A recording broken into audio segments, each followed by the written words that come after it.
ॐ ज्ञानतिमिरान्धस्य ज्ञानाञ्जनशलाकया चक्षुरुन्मिलितं येन तस्मै श्रीगुरवे नमः।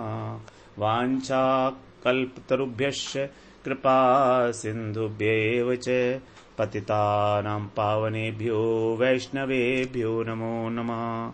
नमो महावदान्याय कृष्ण प्रेम प्रदायते कृष्णाय कृष्ण चैतन्य नाम्ने गौरत्विषे नमः। हे कृष्ण करुणा सिंधो दीनबंधो जगत्पते गोपेश गोपिका कांत राधा कांत नमोस्तुते। तप्त कांचन गौरांगी राधे वृंदावनेश्वरी वृषभानुसुते देवी प्रणमामि हरिप्रिये। वृंदायै तुलसीदेव्यै प्रियायै केशवस्य च कृष्ण भक्ति प्रदे देवी सत्यवत्यै नमो नमः। श्री कृष्ण चैतन्य प्रभो नित्यानंद श्री अद्वैत गदाधर शिवासादि गौर भक्त वृंद। हरे कृष्णा कृष्णा कृष्णा हरे हरे, हरे राम राम राम हरे हरे। हरे कृष्णा।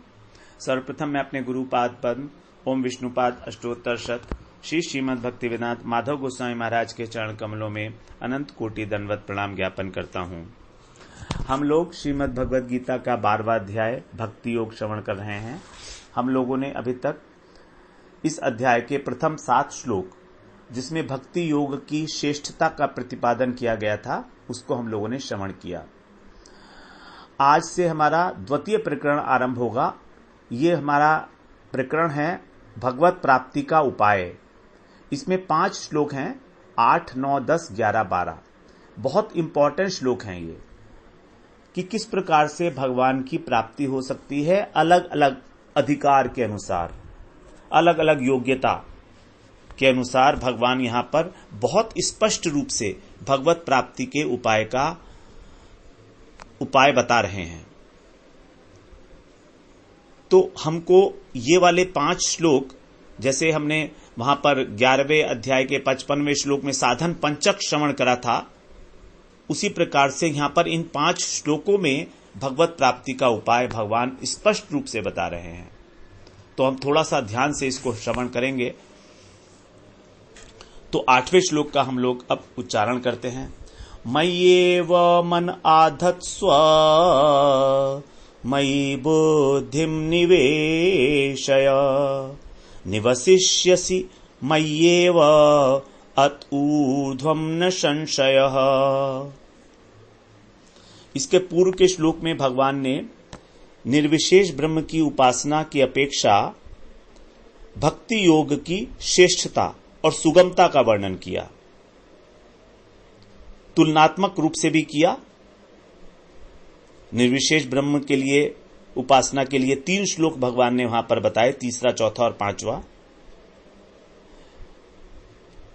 वहां पर बताया उन्होंने कि किस प्रकार से उस ब्रह्म में जो निराकार है, जो निर्गुण है, जो निशक्तिक है, चेष्टा रहित है, निष्क्रिय है, उस ब्रह्म में चित्त को लगाना, आसक्त करना कितना कष्टकारक है।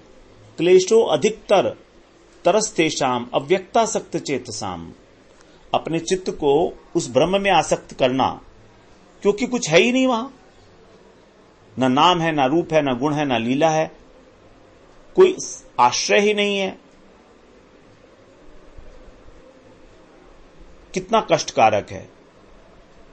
लेकिन अब यहां पर 8वें श्लोक से भगवान बता रहे हैं कि भक्ति योग कितना आसान है और किस प्रकार से अलग अलग अधिकारी अलग अलग अधिकार के अनुसार सबके द्वारा संपादित किया जा सकता है। जीव मात्र के लिए यह भगवान की विशेष उदारता है श्रीमद् भगवद गीता में कि भक्ति योग के अध्याय में, जो कि गीता का प्रतिपाद्य विषय है, उसके अंदर इन 5 श्लोकों के द्वारा साधन पद्धति को बताना, ये भगवान की विशेष उदारता है। वे चाहते क्या हैं? किसी भी प्रकार से येन केन प्रकारेण भक्ति, भगवान, वो मनुष्य मात्र भगवत प्राप्ति के लिए उन्मुख हो जाए, बस। ये भगवान की हार्दिक इच्छा है, because we are the lost child in this worldly fair. हम लोग इस संसार के मेले में खोए हुए हैं, एक छोटे बच्चे की भांति, जो ये भूल गया है कि उसका घर कौन सा है। हम अपना वास्तविक घर, जहां हमें जाना चाहिए, उसको भूल गए हैं और यही इस संसार के अंदर भ्रमण करते रहते हैं। भगवान बता रहे हैं कि तुम किस प्रकार से अपने घर वापस लौट सकते हो। तुम अपनी साधना की किसी भी अवस्था में हो, तुम भगवान के विषय में कुछ नहीं जानते हो, तो भी भगवान का प्रेम सभी प्रकार के जीवों के प्रति बराबर है। इसीलिए वो अधिकार भेद के अनुसार यहां पर अपनी प्राप्ति का उपाय बता रहे हैं। जीव मात्र भगवान का अंश है, उनका अपना है। उनका अपना होते हुए भी उन्हें अपना नहीं मानता और संसार को अपना मानता है, और जन्म जन्मांतर तक इस संसार में ही बना रहता है, अपने घर नहीं लौटता वापस।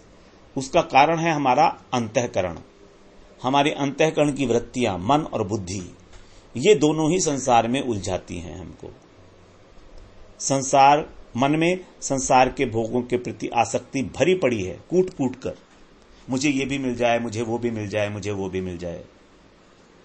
सब कुछ भी मिल जाएगा तो भी मन कभी शांत होने वाला नहीं है। इस बात का पक्का प्रमाण है, हम स्वयं ही इस बात का प्रमाण है। हमने जो कुछ भी चाहा मिला, तो क्या हमारा मन तृप्त हो गया? नहीं हुआ, होगा भी नहीं, स्वभाव है ना उसका तो।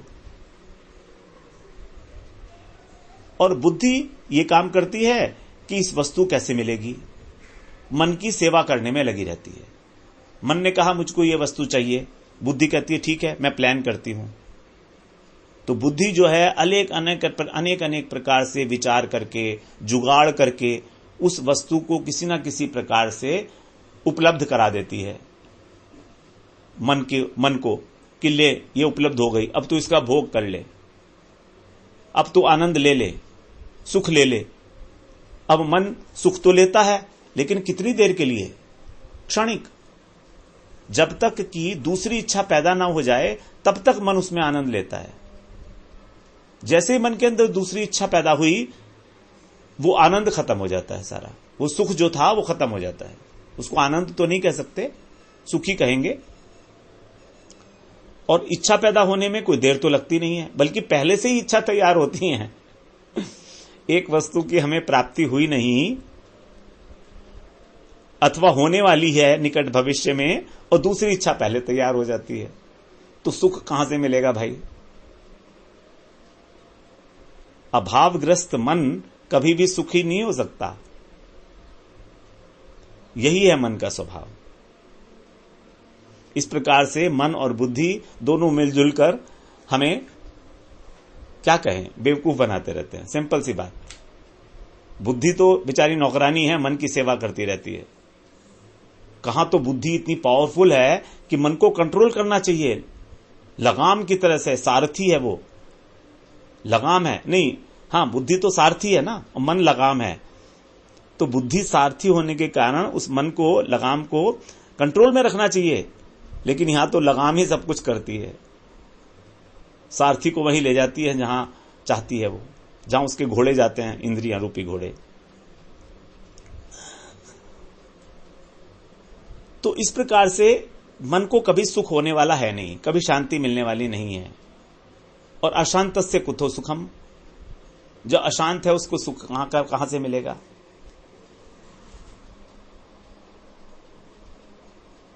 इस प्रकार से हम अपने ही बनाए हुए जाल में खोए रहते हैं। तो जब हमने संसार की वस्तुओं को प्राप्त करने का ही निश्चय कर रखा है तो हम संसार में तो भ्रमण करेंगे और क्या करेंगे। संसार की वस्तु चाहिए तो ठीक है, रहो संसार में, घूमते रहो घूमते रहो घूमते रहो, अनंत काल तक घूमते रहो, भोगते रहो, कभी इच्छा तो समाप्त होनी नहीं है। हम सोचते हैं कि हमने अगर इस चीज का उपभोग कर लिया तो शायद हमारी इच्छा खत्म हो जाएगी आगे, लेकिन इच्छा एक ऐसी वस्तु है जो निरंतर बढ़ती रहती है।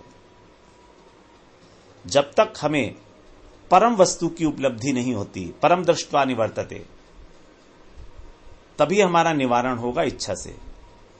जो रस बुद्धि है इस संसार के पदार्थों में, तभी उसका निवारण होगा जब हमको परम वस्तु का अनुभव हो जाएगा।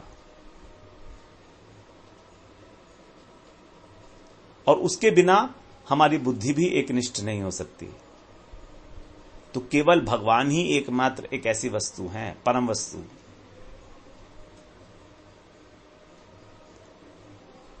क्योंकि बुद्धि तो अन्यथा बुद्धि क्या करती है, मन के द्वारा जितने भी पदार्थों की इच्छा की जा रही है वो उनको अलग अलग प्रकार से अरेंज करने के लिए, उपलब्ध करने के लिए चेष्टारत रहती है।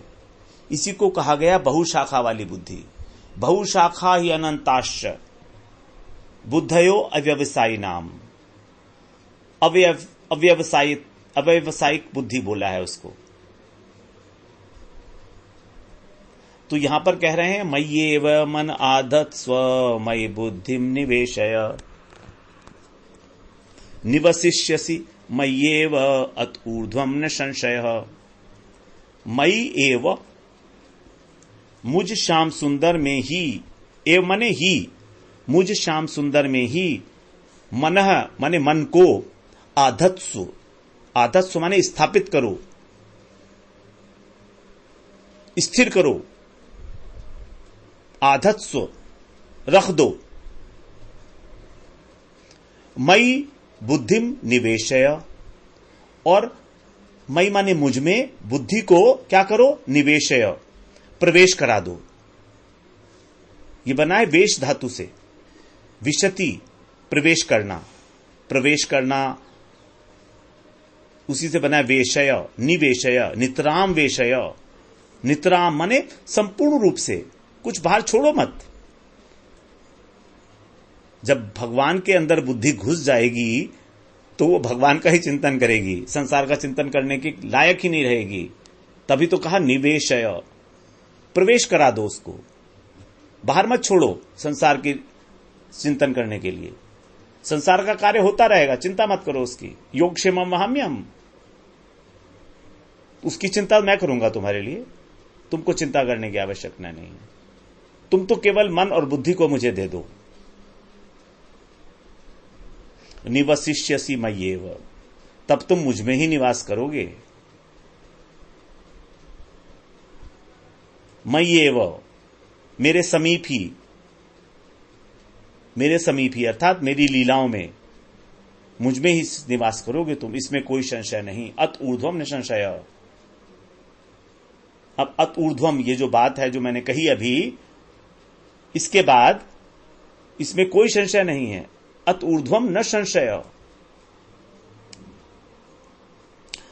अब देखिए, भगवान ने अभी तक हमें बताया कि भक्ति योग सर्वश्रेष्ठ उपाय है, और यहां कह रहे हैं कि तुम मेरी भक्ति करो, अपना मन और बुद्धि मुझे दे दो। तो भक्त के द्वारा जो साधन प्रणाली अपनाई जाती है सूक्ष्म शरीर के माध्यम से, सूक्ष्म शरीर क्या है हमारा, मन बुद्धि अहंकार और चित्त, उसी को यहां पर बता रहे हैं। सेवा दो प्रकार से होती है। शरीर से सेवा, सेवा तो तीन प्रकार से है, शरीर से, मन से और वाणी से। अब जो मन है ये सूक्ष्म शरीर का पार्ट है,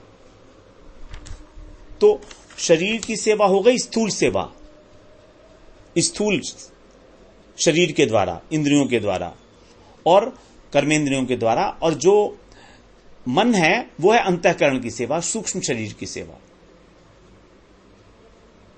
और वाणी ये भी कर्मेंद्रिय में आती है। तो शरीर की सेवा हम केवल शरीर, स्थूल शरीर को मानेंगे। तो मय्येव मन आधत स्व, मेरे श्याम सुंदर स्वरूप में, द्विभुज स्वरूप में अपने मन को समाहित करो। यहां पर मय्येव में जो एव शब्द है वो मन और बुद्धि दोनों के लिए माना जाएगा। पहली लाइन में आप देखिए, पहले चरण में मय्येव मन आधस्व, फिर आगे मई बुद्धिम निवेशय, मई है वहां पर, लेकिन ये जो एव शब्द है ये बुद्धि के लिए भी एप्लीकेबल होगा। तो मन को क्या करना है? आधत्स्व, रखना है, आधार प्रोवाइड करना है, भगवान का आधार। अब मन कोई वस्तु तो है नहीं कि उसको उठाया और रख दिया, एक जगह से उठाया और दूसरी जगह रख दिया। कोई पदार्थ तो है नहीं।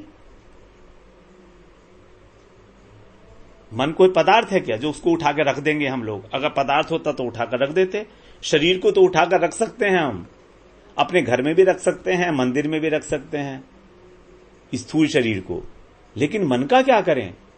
वो तो मन तो स्थूल शरीर, मन तो अगर मान लीजिए हम मंदिर में भी बैठे हैं तो हो सकता है कहीं इधर उधर भाग रहा हो, वो तो रखा नहीं गया अभी तक भगवान के अंदर, मंदिर के अंदर।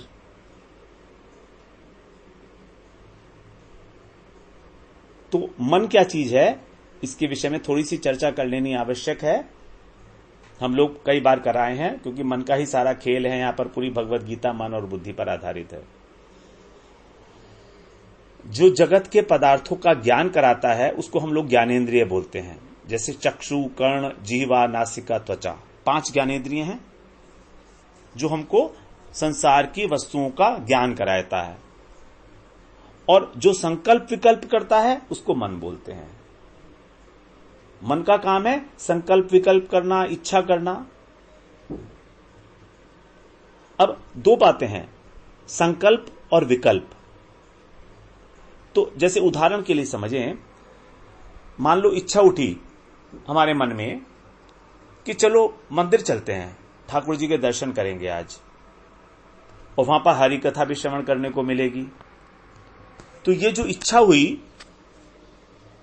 इसको हम बोलेंगे संकल्प।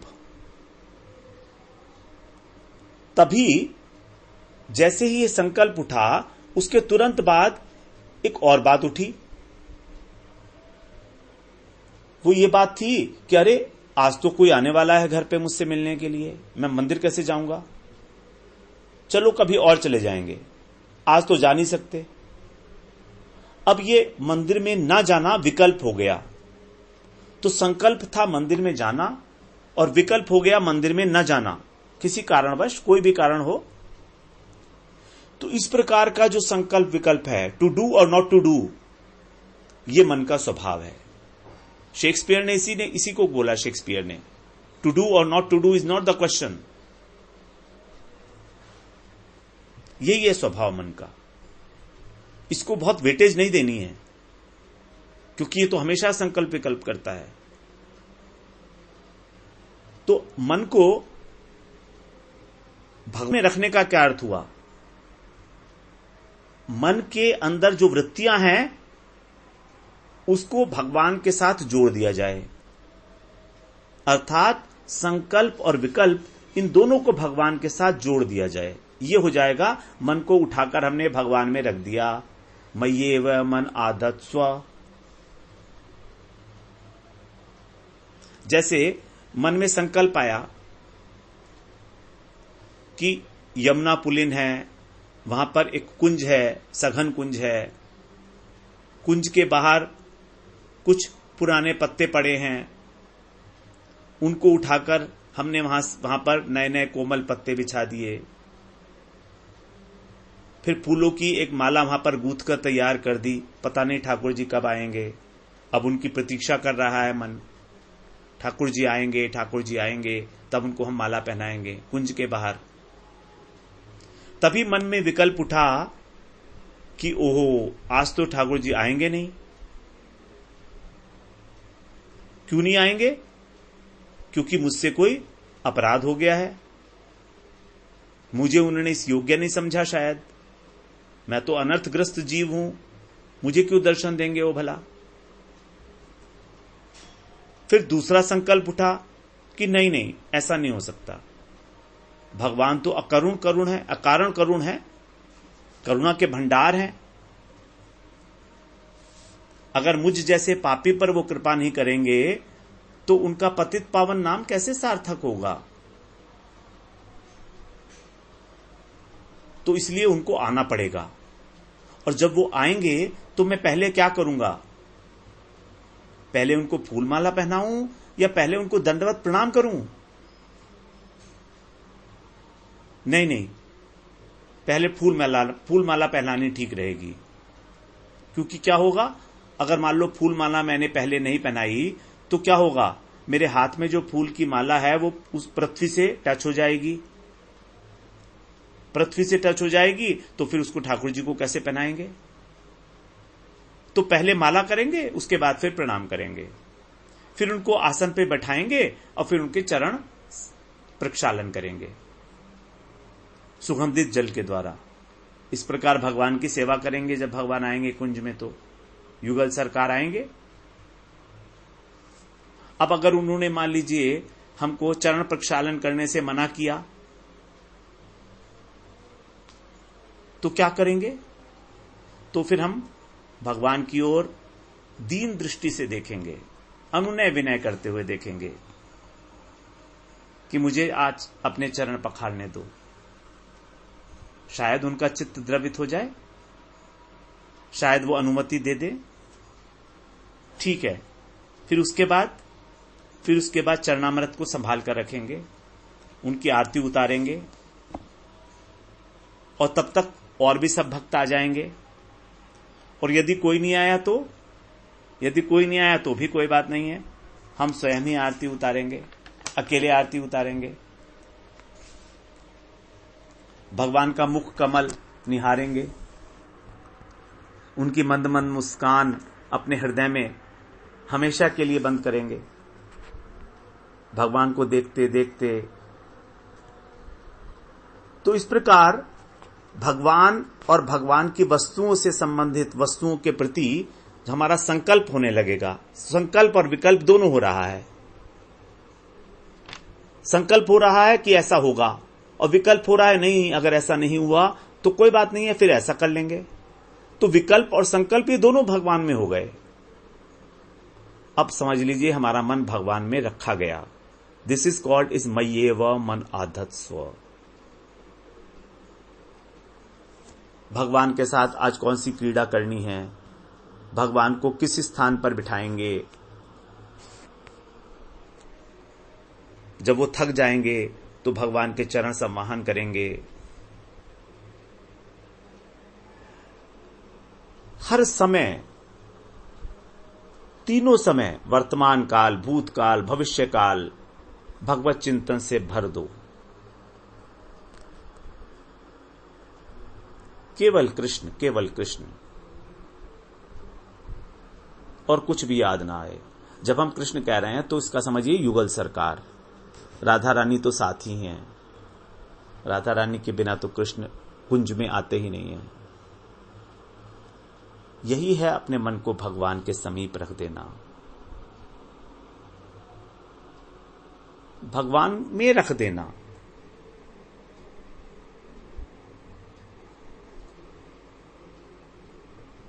और इस प्रकार जो चिंतन है इसमें बड़ी सुविधा है। जहां चाहें वहां अपने ठाकुर जी को ले जाओ, जैसा श्रृंगार करना चाहो वैसा श्रृंगार करो। कितनी बढ़िया से बढ़िया, कितनी ही महंगी से महंगी उनको हार पहनाओ, मोतियों का, हीरो का, मणियों का। कोई भी खेल खेलो, अपनी मन पसंद वस्तु उनको अर्पण करो, भोग लगाओ, निहारते रहो, देखते रहो भगवान किस प्रकार से, कृष्ण किस प्रकार से जो है भोग आरोग रहे हैं। निहारने की सेवा है। मन कहीं ना कहीं तो टिकेगा, यमुना जी की तरंगों में टिकेगा, ब्रज रज में टिकेगा, गोवर्धन की शिलाओं पर टिकेगा, गुफाओं में टिकेगा, मखमली घास पर टिकेगा, जो गाय चल रही हैं वहां पर उस पर टिकेगा, कहीं तो टिकेगा। भगवान के मोर पिच मोर मुकुट पर टिकेगा मन। यही है मन को रख देना। मन आधत स्व, रख दो मन को उठाकर, भगवान के चरण कमलों में रख दो। एक ही जगह है भगवान के चरण कमल, वहीं रख दो मन को उठाकर। रहु रे मन तू चित चायन सो, वृषभानु कुमारी के पायन में। रहु रे मन तू चित चायन सो, वृषभानु कुमारी के पायन में।